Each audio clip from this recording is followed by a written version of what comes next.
Good morning, good afternoon, good evening. I hope you all are doing well and staying safe.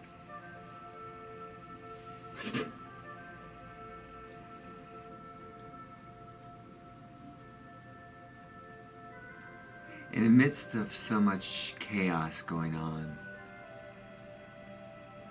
I hope you're able to find ways to take care of yourself. It's been weary for me with the number of funerals I've been doing lately. In fact, I have 3 this week. They're all a celebration of life, though. And I think that's what we need to do, is each day find a way that we're going to be celebratory, that I've been given another sunrise to do something with it. That no matter the darkness you may find yourself in, that somehow, some way you can put one foot in front of the other and know that God is with you. And you have people around you who care about you. And you can defiantly say to the animus, to the anger, to the hatred that's all around you, that people are the venom that people are spewing out at each other, that you can find some peace and offer another way. The recent marriages of 2 of my children, and having the opportunity to do the ceremony. I mean, I have another son and daughter because of these marriages. And I couldn't be happier.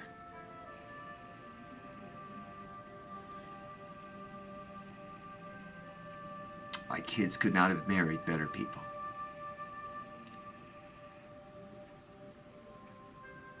And that makes me happy. And it helps me keep perspective of what's going on. You know, I think of the ridiculous first round of the presidential debates. And I was kind of tempted to take shelter behind the couch and peek over it every so often.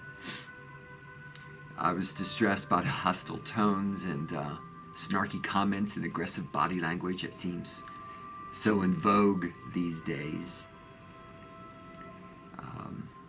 I wondered if, I'd make it through the whole debate watching it. I was relieved when the vice presidential debates came along that there was a bit more policy and plans being put forth, even with still a lot of unanswered questions, but I get it. It's politics. I don't think we should be looking to politics for the truth anyway. But watching the aggression in that first presidential debate, can activate, I think, within us the fight or flight or freeze reactions. Watching that exchange that was kind of intense and aggressive, can kind of get to people, witnessing it, even virtually. We were the losers of it. Our nation was we were the losers of it.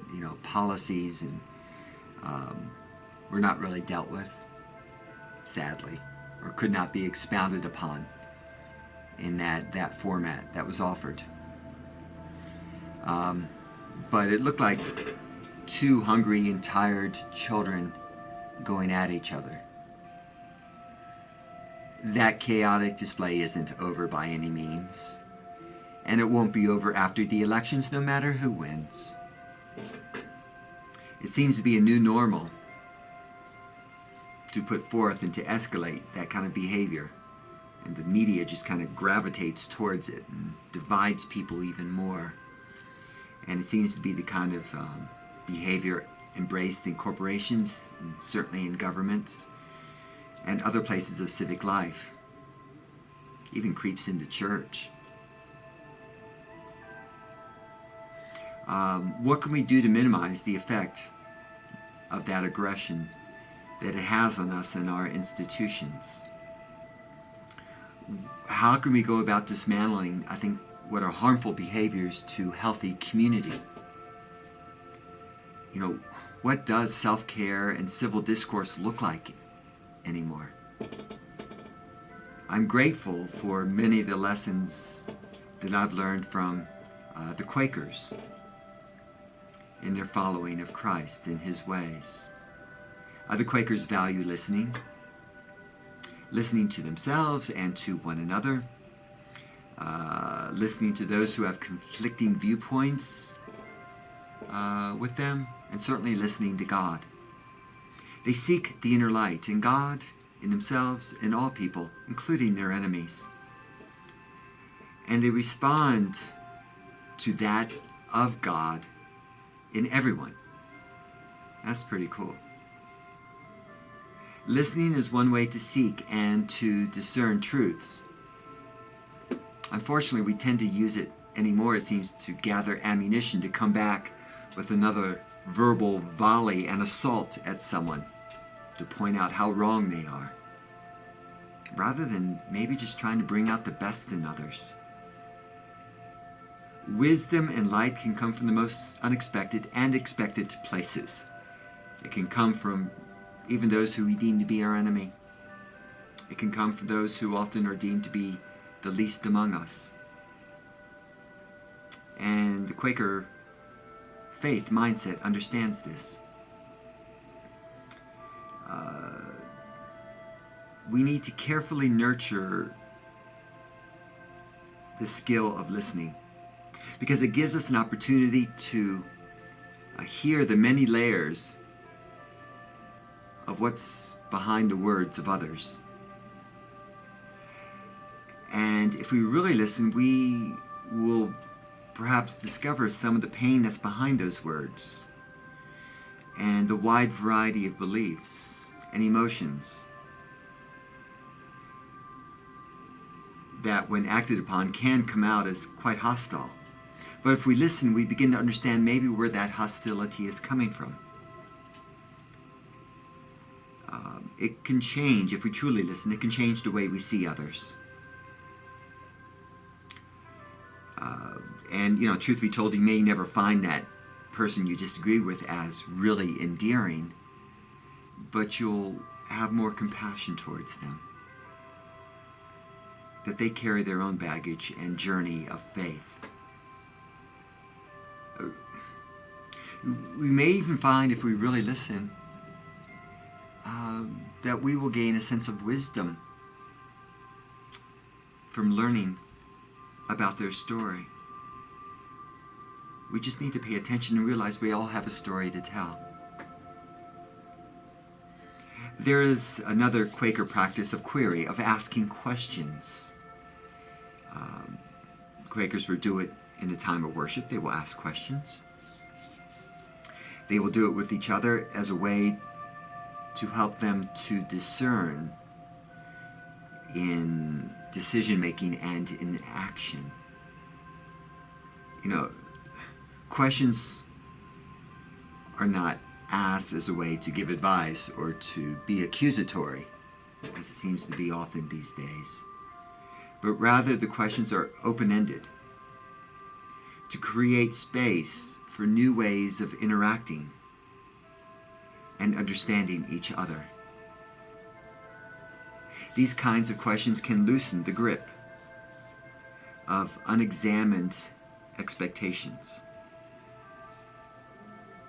and beliefs about ourselves and others, and possibly help us see the world in a new light. And we could certainly use, I think, that new light these days.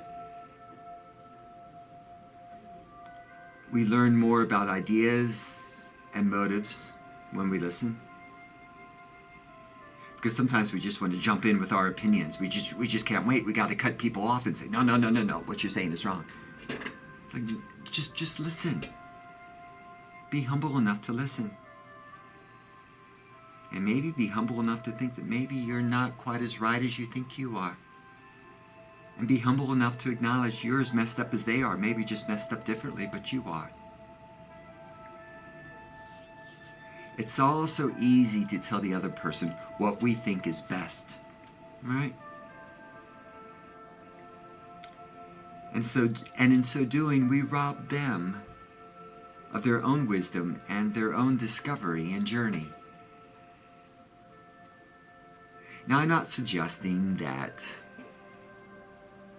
the next presidential debate, if there is one, becomes a time of meditation and reflection for each of the candidates and the viewers, though that would not be a bad thing. I would love to be in a debate, so I'd probably go that direction, and I'd probably get steamrolled. Oh well. I think someone needs to be willing to be steamrolled. Is it too much to ask that the candidates can show us that they can listen to each other?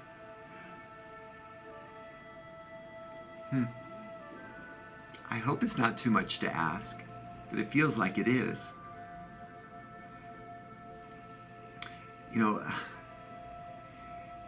And I wonder if one can respond to a question that demonstrates a mastery of information and skill and civility. Be nice to see. I know people who are good at that kind of conversation. I wish the presidential candidates were required to spend some time with some preschool teachers. I bet they could,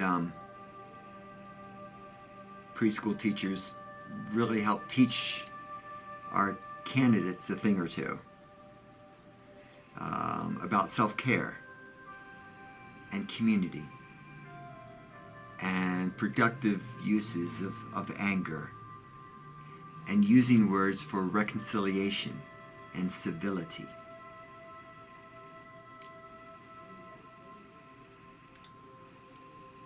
Maybe the next debate needs to be in a sandbox.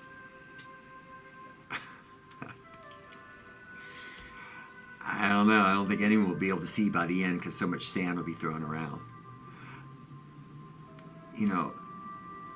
But in preschool, no matter what goes down in the sandbox, if you will, I think of my children, and I know that they were supported in peacemaking and problem solving in that sandbox of nursery, of preschool. Even when they felt flooded with distress, they had space in their preschools to emotionally regulate themselves without hurting another child or being hurt by another child. There are ways to let it out, if you will, without setting someone else on fire or getting sand in their eyes. My kids learned how to say that they were sorry. And most of the time they meant it. Any 4-year-old knows that if they're unkind to another child, playtime isn't as much fun.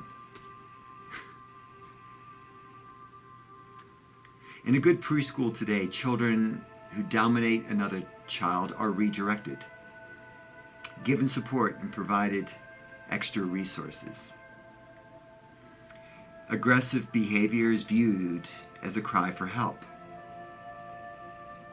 a flare-up that something is not right and needs to be addressed and needs attention. And I'm thinking, you know what? At the next debate, have some warm milk and cookies, for our candidates, and just give them a moment.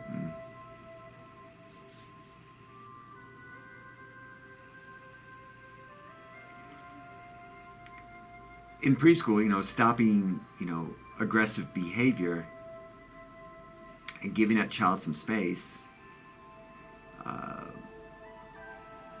and listening to that child can help comfort that child and the other children as well in that classroom. Young children need to learn that they feel safe and that they need to take responsibility for creating a community where they belong and help others to belong. Once kindness becomes the norm, then unkind behavior is easy to identify. These days, it's like unkind behavior is the norm. Good preschool teachers delicately intervene with care and not shame. I know my children would learn to be kind and create community in the preschools that they attended. And I underestimated how much the lessons they were being taught, that those lessons were impacting me, and still do, about how I treat myself and others. Once you've had this imprint of kindness, and you learn how to do your part in bringing about a healthy community, it changes. And it's a game changer. It changes you. You're not quite as comfortable now in places that lack norms of civility and self-care.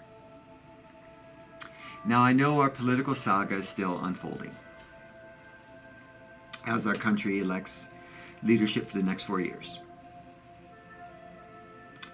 And we have a cherished transition of peaceful transition or continuation of power. I hope we're able to reclaim some of that peace. I hope we insist on higher standards of behavior from those whom we elect to govern our country and shape our world. We cannot let the bullies in ourselves or others rule the playground,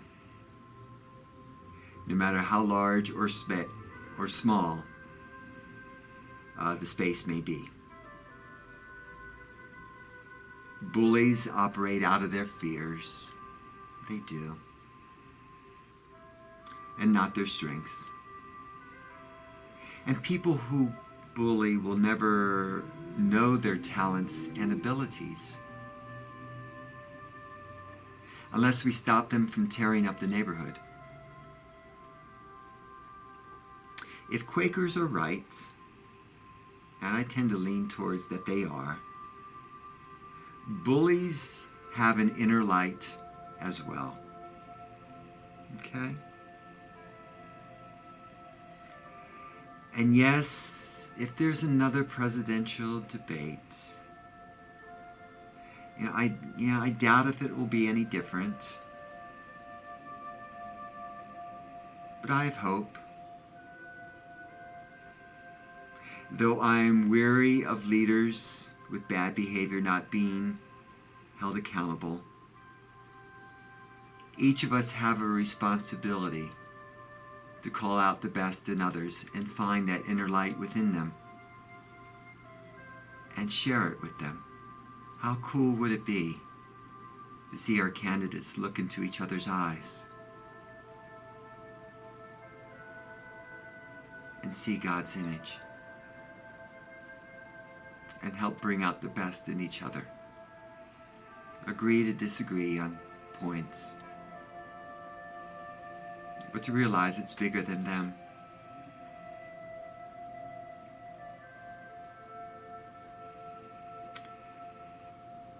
I'm going to continue to learn the lessons that I learned from my children's preschool teachers.